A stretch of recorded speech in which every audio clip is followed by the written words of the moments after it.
Ողջույն, Սիվիլնեթի եթերում հարցազրույցն է։ Իմ զրուցակիցը կրթության, գիտության, մշակույթի և սպորտի նախարար Ժաննա Անդրեասյանն է։ Բարև ձեզ։ Բարև ձեզ։ Շնորհակալ եմ այս հնարավորության համար, Տիկին Անդրեասյան։ Ձեր համակարգման տակ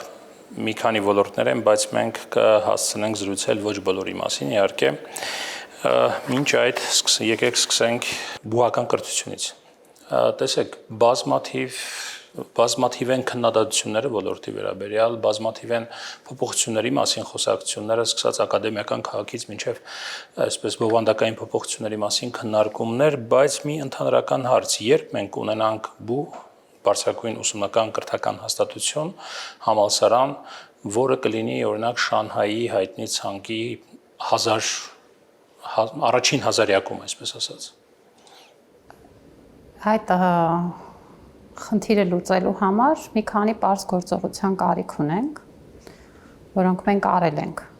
Պետք է բացել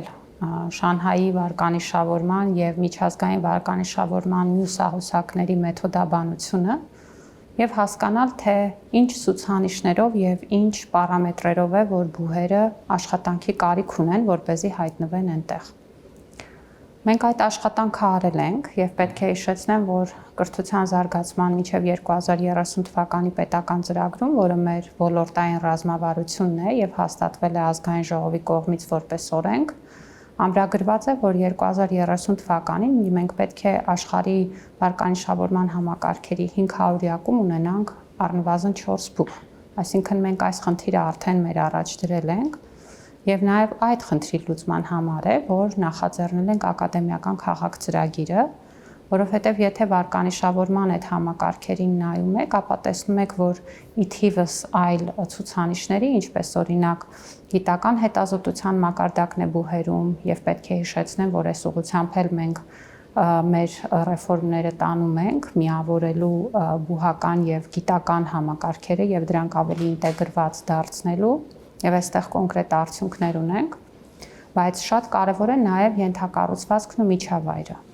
Այսինքն օրինակ այնպիսի պարզ ցուցանիշներ, ինչպես ուսանողական կացարանների առկայությունը, բուհում անհրաժեշտ տարածքների առկայությունը նույնպես այս վարկանիշավորման համակարգերի ցուցիչներ են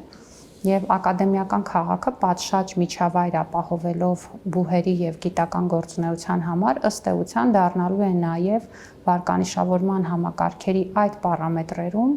էական առաջընթաց գրանցելու հիմք։ Արդեն կա պատկերացում ակադեմիական քաղաքից, քանի որ խոսեցիք, որքան ներդրման մասին է խոսքը եւ արդյոք պետությունը ամբողջությամբ ինքը պետք է այդ ներդրումը կատարի, թե մասնավոր ընկերություններ, կազմակերպություններ եւս պետք է ներգրավվեն։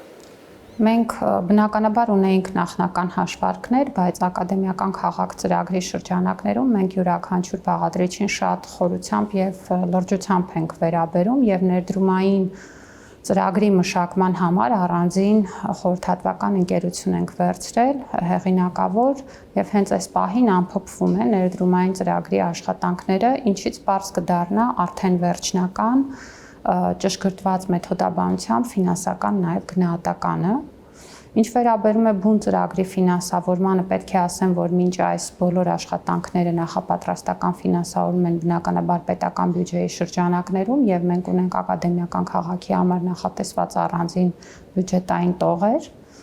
Առաջիկայում մենք պլանավորում ենք նաև, որ ներդրումային ծրագրի տարբեր բաղադրիչներով կներգրավենք մասնավոր գործընկերների։ Պետք է ասեմ, որ արդեն իսկ բավական լուրջ հետաքրքրվածություն կա,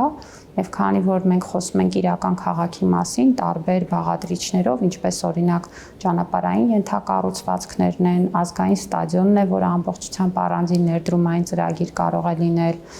մշակութային ենթակառուցվածքներն են, ուսանողական կացարանները, սրանցից յուրաքանչյուրը կարող է դառնալ առանձին ներդրումային փաթեթ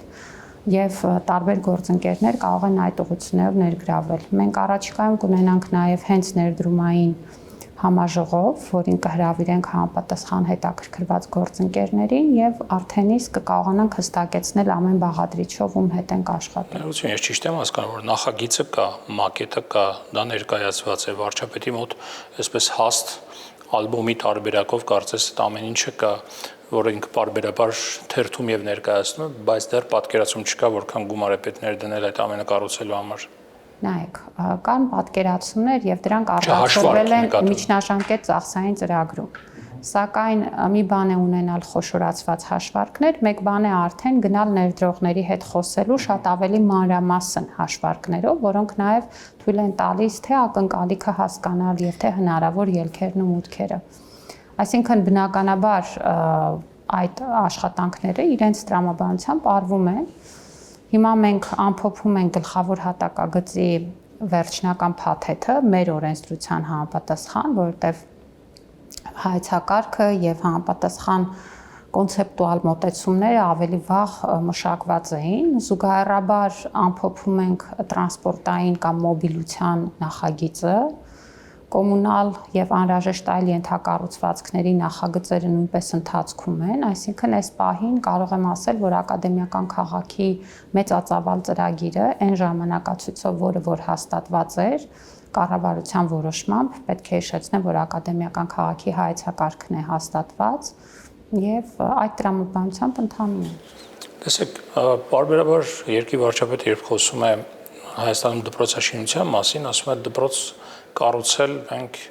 վերջերս ենք սկսել սովորել նոր պայմանների եւ նոր այսպես պահանջներին համահունչ, հա։ Հիմա եթե մենք նոր սովորել ենք դպրոց կառուցել, ինչպես ենք կառուցել նման բարդ կառույց, կառուցապատումն իրականացնելու։ Այդ կարողությունները կան Հայաստանում։ Շատ կարևոր հարց եք բարձրացնում, իրականում կարողությունների խնդիրը մեր երկրում լուրջ է եւ նաեւ կրթության ռազմավարությունը հենց այդպիսով ու այդքանով է ամենաառաջնահերթ ռազմավարություններից մեկը, որ պետք է նաեւ էապես բարձրացնել կարողությունների մակարդակը, բայց պետք է ձեզ հիշեցնեմ, որ ակադեմիական քաղաք ծրագրի շրջանակներում մենք համագործակցում ենք աշխարհի ամենահեղինակավոր ոլորտային կազմակերպությունների հետ, շատ լավ գիտակցելով, որ մեր տեղական կարողությունները կարող են բավարար չլինել այս բարդության եւ այսքան մեծածավալ ծրագիրը ճիշտ պլանավորելու համար եւ սկսած գլխավոր հատակագծի հայեցակարգից մենք ներգրավել ենք հեղինակավոր միջազգային կազմակերպությունների, պետք է հիշեցնեմ, որ GMP ընկերությունը գերմանական հենց գլխավոր հատակագծի հայեցակարգի եւ հետո էլ արդեն դրա վերջնականացման ուղղությամբ է աշխատում, իտալական ընկերության հետ սիստեմատիկայի հետ աշխատում ենք տրանսպորտային հարցերի շուրջ, ուրբանիստական վերլուծություններ կան եւ սոցիալ-տնտեսական ռիսկերի վերլուծություն, որ էլի գերմանական ընկերություն է իրականացնում, կառավարման հայեցակարգը Մյունխենի տեխնիկական համալսարանն է իրականացնում, այսինքն մեր բոլոր ուղղություններով մենք ունենք վստահելի նման ծրագրերի իրականացման փորձառություն ունեցող միջազգային գործընկերներ եւ ինչը կարեւոր է, այս ծրագիրը մեզ համար այսպիսով դառնում է նաեւ մեր սեփական կարողությունները զարգացնելու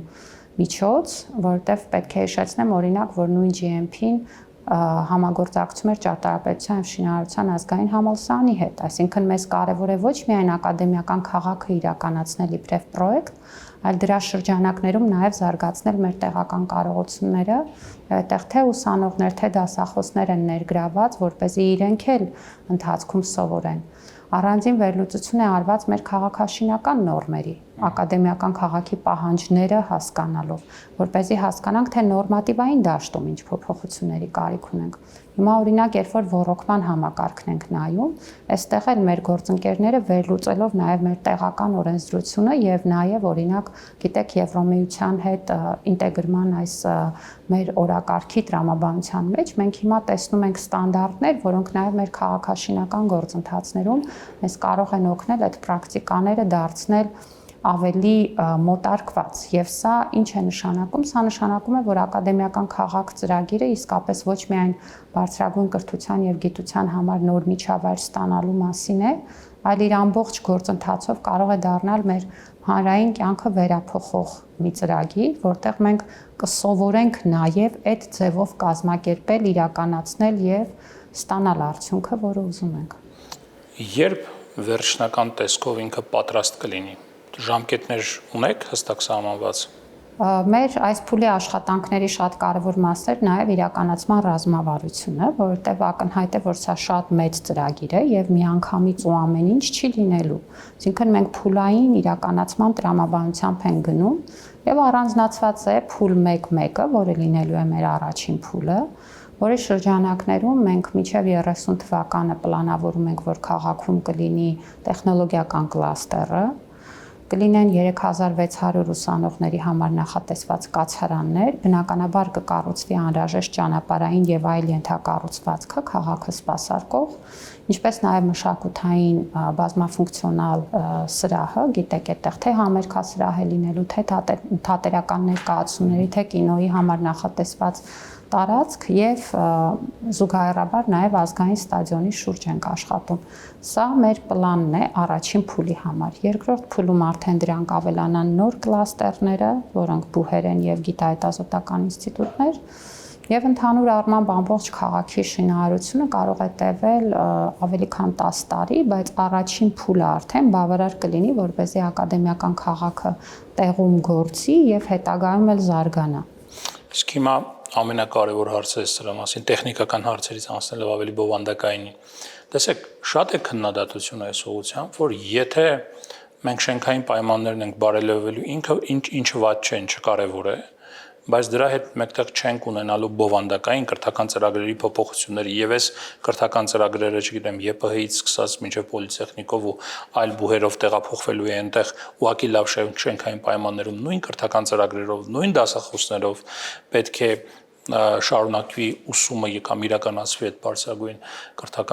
բարձրագույն ուսումնական հաստատություն կրթական գործընթացը բան չի փոխվելու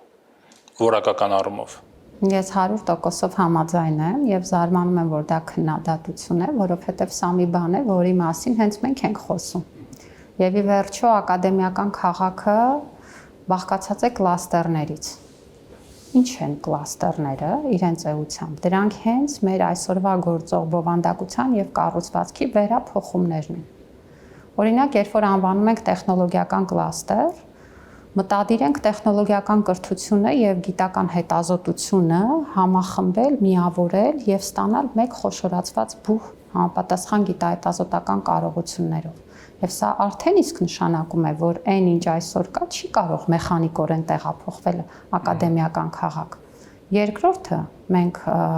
հայտարարել ենք եւ այդ գործընթացը պարբերաբար լուսաբանում ենք, որ ձևավորվել են ըստ յուրաքանչյուր կլաստերի աշխատանքային խմբեր, որում ընդգրկված են բոլոր տեղական համապատասխան բուհերը եւ գիտահետազոտական կառույցները եւ յուրաքանչյուր աշխատանքային խումբ աշխատում է հեղինակավոր միջազգային բուհի ուղեկցությամբ։ Օրինակ, նույն տեխնոլոգիական կլաստերի մասին խոսելիս Մյունխենի տեխնիկական համալսարանն է մեր գործընկերը։ Եվ ինչով է այս աշխատանքային խումբը զբաղված։ Զբաղված է հենց տեխնոլոգիական կլաստերի հայեցակարգի մշակմամբ։ Ինչ կրթական ծրագրեր պիտի լինեն, ինչ բովանդակություն պիտի ունենան, ինչպիսի հետազոտական կառուցվածքների կարիք կա, առանձին մոտեցումներ են ստարտափ համակարգի հետ կապված, գիտելիքի առևտրայնացման հետ կապված, որը շատ կարևոր մաս է այս ամբողջ գործընթացի։ Եվ այս ամենը մի մեծածավալ բովանդակային բարեփոխում է։ Բայց պետք է հիշեցնեմ, որ բոլորովին վերջերս ազգային ժողովը ընդունեց բարձրագույն կրթության եւ գիտության օրենքը, որտեղ նաև այդ բովանդակային բարեփոխումը ինստիտուցիոնալ արտացոլված է։ Այնպես որ բոլոր նման քննադատություններին խորհուրդ կտամ ուղղակի ավելի ուշադիր նայեն ամբողջ օրակարգը, որտեղ մի մասին են միայն խոսում, եւ մենք էլ սիրով պատրաստ կլինենք, սա շատ մեծ ծավալի բարեփոխում է եւ անընդհատ իրազեկման կարիք կա, եթե նաեւ իրազեկված չեն, առաջիկայում բազմաթիվ հանդիպումներ, քննարկումներ են լինելու, դրանք բոլորը բաց են, բոլոր հետաքրքրված մարդկանց հրավիրում եմ մասնակցել։ Ես ճիշտ եմ հասկանում, որ կրթական, այսպես ասած, բարձրագույն կրթության հետ կապված արևմտյան մոդելն է հիմնականում ներդրվելու, թե այդպիսի ինչ-որ ընտրություն չկա, որտեղից ինչ լավ բան կա կրթության բովանդակության հետ կապված ներդրվելու է այնտեղ։ Արևմտյան մոդել ասելով նախ պիտի հասկանանք ինչ նկատի ունենք։ Չգիտեմ կոնկրետ ինչ-որ մի համալսարանի, օրինակ MIT-ի նման կամ ձեր ասած գերմանական տեխնոլոգիական համալսարանի ինչ-որ բովանդակություն է ներդրվելու տեխնոլոգիական իմաստով, ինչպես է լինելու։ Իրականում այդտեղ արվում է benchmarking, դիտարկվում են միտումները, դիտարկվում են Հայաստանի տեղական առանձնահատկությունները, մեր նաև ունեցած ռեսուրսը, կարիքները եւ բնականաբար որևէ բան մեխանիկորեն չի արվում, բայց արվում է այնպես, որ պոտենցիալը ճիշտ գնահատվի, միջազգային միտումներին համահունչ տրամաբանություն դրվի։ Ինչ վերաբերում է կրթական մոդելին, մեր երկիրը դեռևս 2004-2005 թվականներին, երբ որ միացել է Բոլոնիայի գործընթացին, ըստ էության կատարել է ընտրությունը եւ բարձրագույն կրթության համակարգը զարգանում է եվրոպական բարձրագույն կրթական տարածքի տրամաբանության մեջ, դիպլոմների փոխճանաչում, կրեդիտների փոխանցում, կուտակում եւ այդ բոլոր համակարգերը արվում են այնպես, որպեսզի ամենակարևորը հնարավորություն տան մեր մոտ իրականացվող կրթական ծրագրերին լինել փոխճանաչելի աշխարհի հետ։ Եվ սա կարծում եմ շատ սկզբունքային հարց է, որպեսզի մի կողմից մենք կարողանանք նաև ներգրավել միջազգային ուսանողների, որը նույնպես ձեր նշած վարկանիշավորման համակարգերի կարևոր ցուցիչ է, թե համալսարանի ուսանողների որ տոկոսն է միջազգային ուսանողներ, եւ մյուս կողմից էլ հենց մեր քաղաքացիների համար տեսանելի դարձնի, որ այստեղ տրամադրվող բարձրագույն կրթությունը միջազգայինորեն մրցունակ է։ Մի բան է կրթությունը, մեկ այլ բան է կրթության համապատասխանությունը աշխատաշուկայի պահանջներին։ Կարող եք վստահեցնել, որ ակադեմիական քաղաքը գործարկվելուց հետո չի լինելու այնպիսի մի իրավիճակ, որին բախվել եմ ես, պետական համալսարանը ավարտելուց հետո, որ ինձ ասեն, մոռացիր ինչ սովորել ես, հիմա դու սկզբից կսովորես այն, ինչ պետք է անես։ Դուք լրագրություն եք սովորել։ Չէ, ես չեմ սովորել լրագրություն, լրագրության կոմպոնենտ եղել է, բայց այնուամենայնիվ նաև այն մասով, ինչ մասով որ աշխատել եմ ի սկզբանե, դա research-ներ եւ այլ, որ իմ background-ը քաղաքագիտությունն է, կրթական, բայց էլի ինձ ասել եմ մոռացիր ինչ սովորել ես, հիմա մենք քեզ կսովորեցնենք այն ինչ որ պետք է աշխատաշուկայի համար։ Գիտեք, իրականում որպեսզի այդ իրավիճակները չլինեն, գործատուները պետք է ներառված լինեն եւ մասնակցեն կրթական ծրագրերի բովանդակության որոշման, վերջնարդյունքների որոշման հարցերին։ Եվ կան բազմաթիվ մեխանիզմներ, ինչպես կարող է դա տեղի ունենալ։ Այդ իմաստով մենք շատ կարևորում ենք մասնավորի հետ համագործակցությունը եւ եկեք տեխնոլոգիականից խոսեցինք, սա թերևս ամենաակնհայտն է ցույց տալիս։ Գիտեք, այս ոլորտը Հայաստանում ամենաարագ դինամիկ զարգացող ոլորտներից մեկն է, որտեղ անընդհատ կա նոր կադրերի կարիք։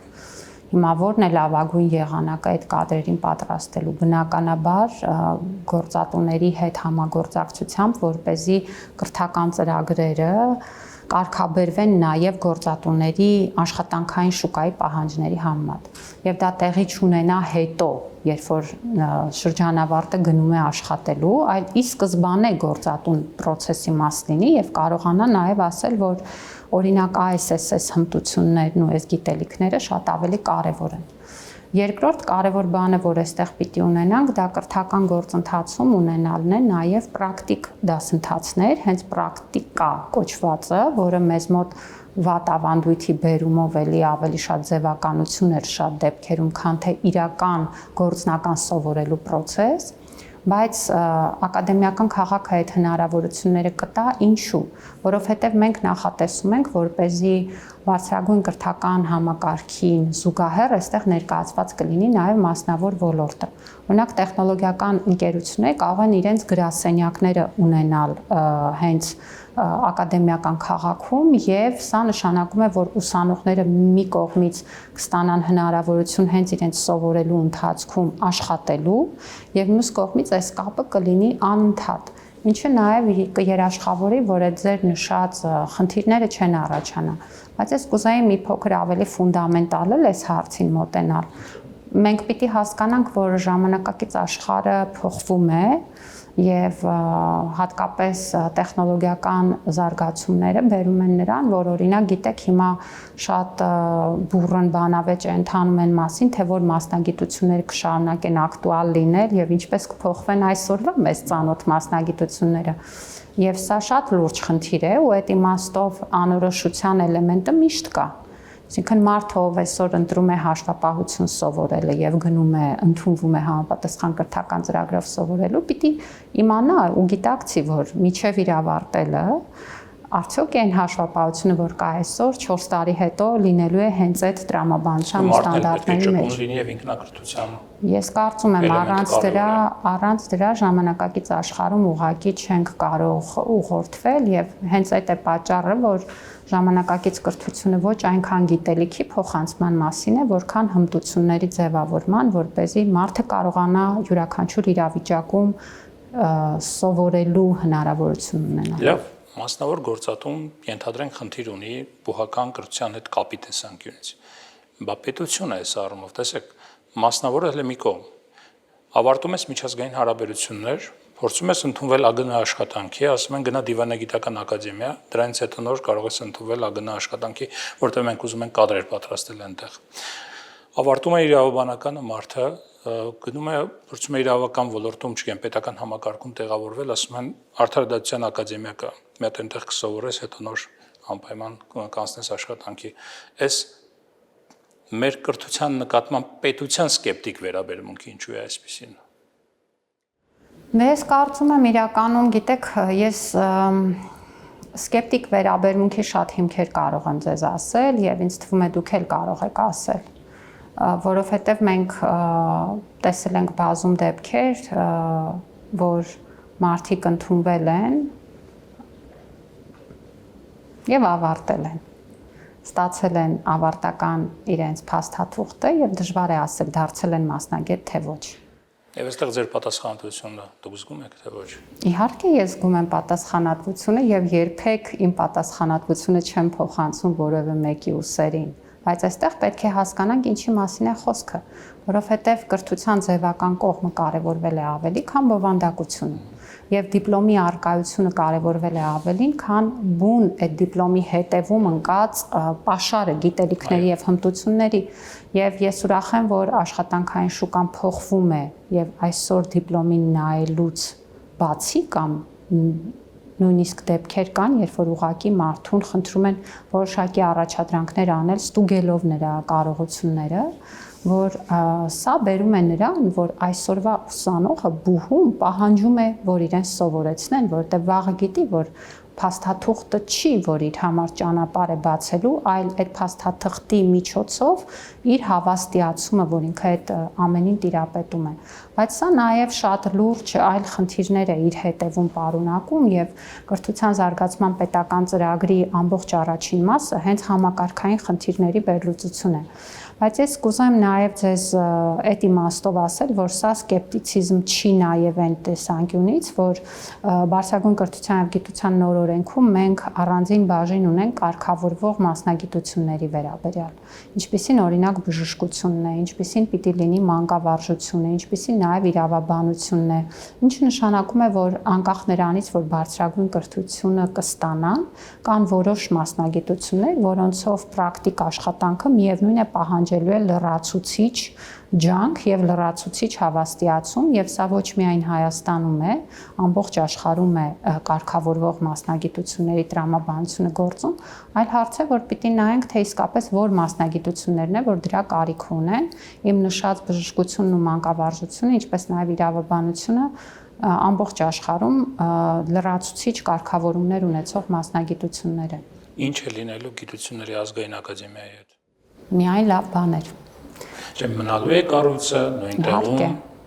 Եվ ես Եթե ակադեմիական քաղաք, որտեղ նախկինում քննարկվում էր, որ գիտությունը եւ կրթությունը, այսինքն պետք է միացնել իրար։ Նույն տեղում նկատի ունեք տեղակայման վայրը։ Տեղակայման վայրը, չգիտեմ, նույն ձևով գիտությունների ազգային ակադեմիա անվանմամբ, թե տեղափոխվելու է ակադեմիական քաղաք, այնտեղ միացնելու է լաբորատորիաներին, ամեն, չգիտեմ, համալսարան կամ ինստիտուտ ունենալու է իր հետազոտական կենտրոնը, ինչպես է։ Գիտությունների ազգային ակադեմիայի ճակատագրով մտահոգ մեր բոլոր քաղաքացիներին խորհուրդ եմ տալիս բացել idraft.am հարթակը եւ տեսնել, որ այնտեղ արդեն տեղադրված է կառավարության որոշման նախագիծը գիտությունների ազգային ակադեմիային վերաբերող եւ գիտությունների ազգային ակադեմիան այսպիսով վերափոխվում է հիմնադրամի եւ շարունակում է գործել նույն անվանմամբ։ Դա լինելու է մեր երկրի, ինչպես եղել էր կարևորագույն կառույցներից մեկը, այնպես էլ շարունակելու է մնալ եւ հատկապես գիտության ոլորտում ծրագրերի փորձաքննության, կարևոր խորհրդատվությունների տրամադրման, գիտության հանրահռչակման եւ մի շարք այլ ֆունկցիաներով որոնք թվարկված են թե օրենքում եւ հիմա ավելի մանրամասն ներկայացված են այս որոշման նախագծի փաթեթում։ Պետք է ասեմ, որ այս որոշման նախագիծը պատրաստվել է հենց ակադեմիայի գործընկերների կողմից։ Մենք համատեղ վերջնականացրել ենք եւ այժմ արդեն շրջանառում ենք, առաջիկայում հուսով եմ դա կընդունվի եւ այսպիսով ակադեմիան արդեն իսկ կսկսի գործել նոր ձևաչափով։ Եվ սա հնարավորություն կտա նաև գիտական մեծ վաստակ ունեցող մեր քաղաքացիներին, որոնք ակադեմիայի անդամ են, իրենց ներուժը ամբողջությամբ օգտագործել, որտեղ գիտեք, օրինակ պետությունը էապես ավելացրել է գիտության ոլորտի ֆինանսավորումը, բայց այս ֆինանսավորման ավելացումը ել ավելի կարևոր է դարձնում օրինակ մոնիտորինգային համակարգը։ Մշտադիտարկել, որ այդ գիտական ծրագրերը արդյունավետ են, որ մենք ստանում ենք այն արդյունքները, որոնց կարիքը ունենք։ Հստակեցնել պետության կարիքների համար անհրաժեշտ գիտական աշխատանքների ցանկը եւ այսպես շարունակ կարելի է երկար թվարկել եւ ակադեմիան ունենալու է վճռորոշ նշանակություն այս բոլոր կարևոր գործընթացներում։ Անցնելով մեկ այլ կարևոր թեմայի, այս տարվա սեպտեմբերին, եթե չեմ սխալվում, շրջանառության մեջ դրվեց հանրային քննարկման, այսինքն ներկայացվեց իրական Հայաստանի գեղագիտության տեղորոշման եւ աջակցության հայեցակարգը։ Էլի եղան տարբեր քննարկումներ, տարբեր կարծիքներ, բայց մինչև ավելի դետալացված հարցերին անցնելը մենք ընդհանուր հարց, տեսեք, երկրի վարչապետը Նիկոլ Փաշինյանը խոսում է նրա մասին, որ օրինակ ժամանակին, երբ որ ստեղծվել է մեր գրականությունը, չգիտեմ, մեր մշակույթը, մեր պիեսները եւ այլը, դրանք անցել են սովետական գլավլիտով։ Եվ դրանք ստեղծվել են ինչ որ առումով նաեւ կայսրության նպատակներին համահունչ, հա։ Հիմա բողոքելով սովետական գլավլիտից մենք ստեղծում ենք մի առաջ ենք քաշում մի հայեցակարգ, որ ասում ենք այ այսպես պետք է լինի սրանից հետո։ Մենք ուզում ենք, որ այսպես լինի մեր գիտությունը, մեր մշակույթը, չգիտեմ, մեր արվեստը։ Մենք նոր գլավլիտ չենք ստեղծում։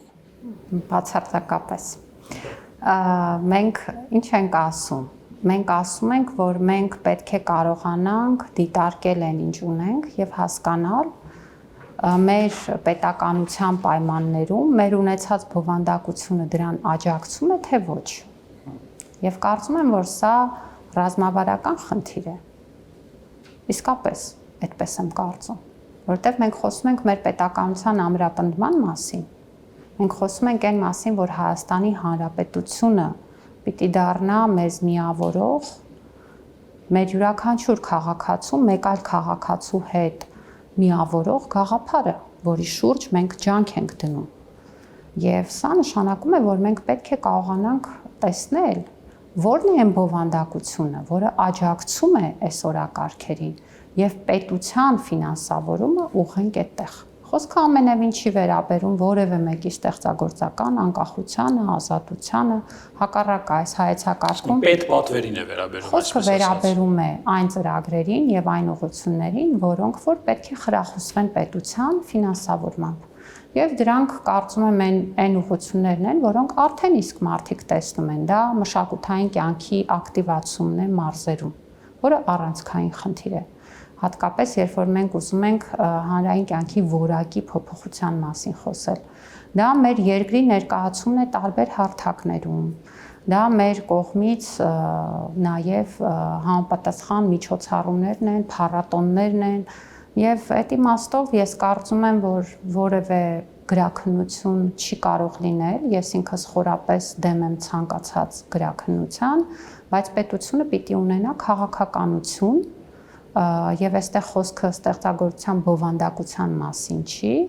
այլ ելի եմ ասում օրակարգերը, որ օրակարգն ենք մենք սպասարկում։ Ու ցավոք մենք այսօր էլ տեսնում ենք, հատկապես այսպես կոչված հիբրիդային պատերազմների ժամանակ,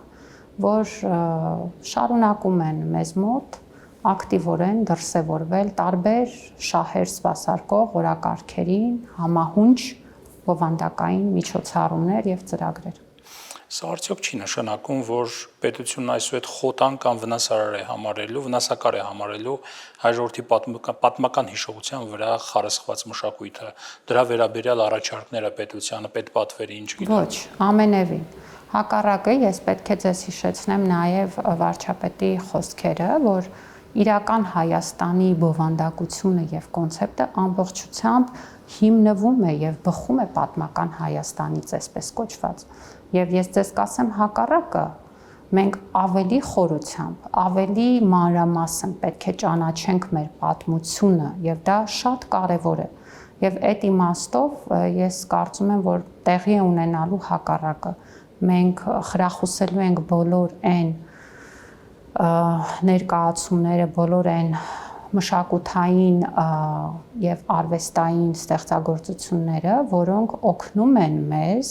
ավելի քննական եւ խորաքնին հայացք ունենալ մեր սեփական պատմությանը։ Իսկ մեր պատմությունում շատ բան կա ուսումնասիրելու, ցավոք տարիներ շարունակ մենք ավելի շատ ոչ թե պատմություն ենք սովորել, այդ պատմության որոշակիորեն հասկացված եւ դոգմատիկ ներկայացում,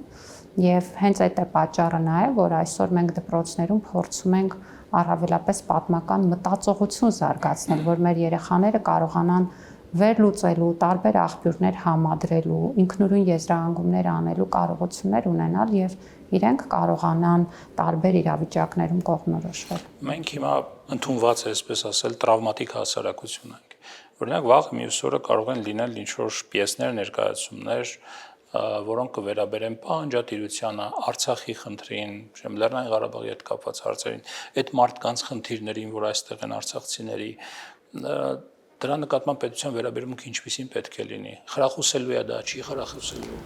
Նայեք, մենք ինքներս ունենք ծրագրեր, որոնք վերաբերում են նաև, ասենք, Ղարաբաղի ոչ նյութական մշակութային ժառանգության պահպանությանը, օրինակ ուտեստների, օրինակ բարբառների եւ ցանկացած այլ ուղղություններով։ Եվ ես անհեթեթ եմ որակում այդ դիտարկումները, որովհետեւ հակառակը մեզ համար կարեւոր է այդ մշակութային ժառանգության եւ մշակութային ինքնության ամրագրումն ու վավերագրումը։ Ինչ վերաբերում է բոլոր թեմաներին, այս մասին կարծես բազմիցս խոսել ենք, որևէ մեկը չի պատրաստվում եւ անկեղծ ասած կներեք անհեթեթ եմ համարում պատմությունը այն է, ինչ որ տեղի է ունեցել եւ այդ պատմությունը ոչ ոք չի փոխում եւ չի էլ կարող փոխել։ Կարևոր է այդ պատմությունը ճիշտ տեսնել եւ ճիշտ հասկանալ եւ սա առաջին հերթին նշանակում է, որ այդ պատմությունը պետք է ուսումնասիրել։ Տեսեք, նախագծում նշվում է, որ հայրենիքի պետության նույնացումը խաղաղությանն ուղղված նաեւ ուղիղ քայլ է։ Արանքում էլի բառեր կան, ես ուղղակի հիմնական միտքն եմ ասում։ Կբացատրեք մեխանիզմը, ինչպես է Լոռու ձորը կամ Սևանը գեղագիտորեն գովերքելը զսպելու Ադրբեջանի ագրեսիան։ Այս հայեցակարգը Ադրբեջանի մասին չի, դա մեր մասին է։ Չէ, ասում եք խաղաղությանն ուղղված քայլ է։ Խաղաղությունը տանգոն մենակ չեն πάρում, խաղաղությունը Ադրբեջանի հետ պետք է լինի։ Բնականաբար։ Այստեղ շատ պարզ բան է գրված, եթե օրինակ դուք ուշադրություն դարձնեք, իսկ ես ուշադրություն եմ դարձնում, որտեղ դա նաև իմ աշխատանքն է, ինչ են նկարում մեր երեխաները, երբ որ օրինակ պետք է ինչ-որ բնապատկերներ նկարեն։ Նրանցից քանիսն է նկարում իրենց կողքի բնապատկերը եւ քանիսն է, որ մի քանի ստանդարտ բնապատկեր, որը ավելի տարածված եւ ընդունված է, դրա շրջանակում արտահայտում իր պատկերացումները։ Գիտեք, մենք չենք նկատում, որ ապրելով այստեղ, այս ժամանակի ու տարածության մեջ, երբեք հայացք չենք ուղղել այստեղ, հենց այս ժամանակի ու տարածության մեջ։ Այս խնդիրը շատ լուրջ է։ Մեր երեխաները ապրում են եւ գնում են դպրոց եւ չգիտեն իրենց բնակավայրի պատմամշակութային հուշարձանները։ Այդ պատմությունը, որի մասին մենք այդքան խոսում ենք, կոնկրետ տեղերում չի խտացված։ Դա մեր յուրաքանչյուր բնակավայրում է, յուրաքանչյուր համայնքում է եւ ինչի մասին ենք մենք խոսում։ Մենք խոսում ենք այն մասին, որ հայրենաճանաչությունը, որը հայրենասիրության հիմքն է, պետք է սկսել հենց սեփական տնից, բակից, համայնքից։ Եվ մեր երեխաները պետք է կարողանան ճանաչել եւ իմանան խորությամբ իրենց շրջապատող իրականությունը։ Իսկ սա արդեն Հայաստանի Հանրապետությունը դարձնում է հենց այստեղ տեղի ունեցող եւ հենց այստեղ մեր շրջապատող իրականություն։ Ցավոք, պիտի նկատենք, որ դա այդպես չի եղել։ Ինչու է այդ դեպքում մարդկանց կողմից մարդկանց մոտ այս հայեցակարգերը, սրա շուրջ խոսակցությունները, Արարատի եւ Արագածի մասին քննարկումները ընկալվում որպես ինքնության փոփոխության ուղղված քայլ։ Գիտեք, պատմությունը լավ բան է, այն պետք է լավ ուսումնասիրել։ Եվ երբ որ մարդիկ ուսումնասիրեն, գոնե մի փոքր, ապա կտեսնեն, որ այն ինչ մեզ համար ընկալվում է որպես մշտնջենական մի իրողություն, իրականում ինքն էլ դինամիկ process է եւ կարծեմ վերջերս մեր գործընկերներից ազգային ժողովի պատգամավոր Թագուհի Ղազարյանն էր հետաքրքիր փաստեր հրապարակել, օրինակ ինչպես են փոխվել գրական ստեղծագործություններում անվանումները 20-րդ դարի տարբեր տասնամյակներում։ Ինչպես է նույն Արագածը փոխարինվել Արարատով։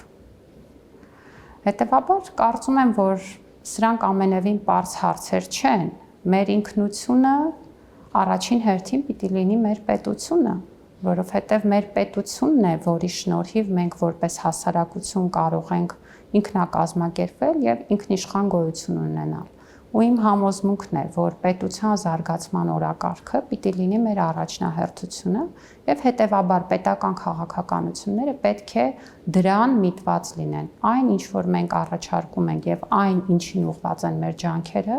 դրա մասին են։ Այն, որ մեր քաղաքացիների մի մասը պետությունը որպես ինքնություն չի ընկալում, դա էլ է շատ տրամաբանական, սրան են ուղղված նաև վարչապետի բանախոսությունները իրական Հայաստանի մասին, որտեղ նա շատ մանրամասն բացատրում է, թե պետության հանդեպ մեր վերաբերմունքը պատմականորեն ինչպես է ձևավորվել եւ իրականում այն հանգամանքը, որ մենք որպես հանրություն գործել ենք տարբեր պետությունների ներքո, ձևավորել է նաև պետության հանդեպ բացասական վերաբերմունք, որը մենք հաղթահարելու կարիք ունենք, որտեղ մեր պետությունը այլևս հենց մեր հայրենիքն է, հենց մեր Հայաստանն է եւ պետք չի դրա հետ կռվել, պետք է այդ փաստը ընդունել, որովհետեւ հակառակ պարագայում մենք չենք նկատում ինչպես ենք մեր քայլերով թուլացնում մեր երկիրը եւ ես կարծում եմ, որ այս մասին պետք է շատ խոսել, պետք է շատ բացատրել, պետք է շատ քննարկել ու այդ խոսակցությունը մեր ամենակարևոր խոսակցություններից է։ Տեսեք, քանի որ խաղաղության մասին ենք խոսում նաև եւ այս հայեցակարգը եւս այդ համատեքստն ունի, ուղղված է դրան, եւ խաղաղության բանակցությունների համատեքստում մենք ունենք այսպես Ադրբեջանի հետ տարբեր մակարդակի բանակցություններ, տարբեր պաշտոնյաների մակարդակով, հա, սկսած անվտանգության բլոկից մինչեւ արտաքին քաղաքական բլոկ կա եւ խորհրդարանական նաև բլոկում ունենք բանակցություններ եւ հանդիպումներ։ Ձեր մասով կան որևէ կոնտակտներ ձեր ադրբեջանցի գործընկերոջ հետ, ինչի եմ սա հարցնում, որովհետև այնուամենայնիվ գրականությունից, դպրոցական դասագրքերից այդ թշնամանք այսպես ստեղծող կոնտենտի դուրսբերումը շատ կարևոր է եւ դրա մասին բազմաթիվ ուսումնասիրություններ եւ բազմաթիվ հրապարակումներ կան, թե Ադրբեջանում